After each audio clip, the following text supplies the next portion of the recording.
You say, it's paragraph 164 of your Module 2 witness statement, you describe Mr Gove as a skillful lead minister, but you say he was a centre forward without a team lined up behind him and where the manager was largely absent.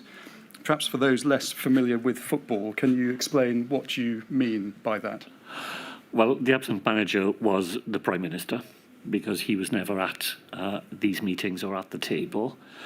And while Mr Gove was a senior minister with responsibility for these matters, whose voice would count in discussions with his colleagues, he has influence rather than the determinative impact which a message from the Prime Minister would have.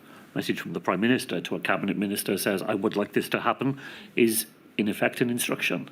Mr Gove picking up the phone would have to say, what do you think? Would this be a good idea? He's a persuader, and he's a skillful persuader, but that's what he is, and that's what I meant. There was a limit to the extent to which he was able to discharge the remit of leading a four-nation approach across the UK government. So would it be right to say that the calls with Mr Gove, whilst useful, in your view, were not an adequate replacement for meetings with the First Ministers and the Prime Minister during the pandemic?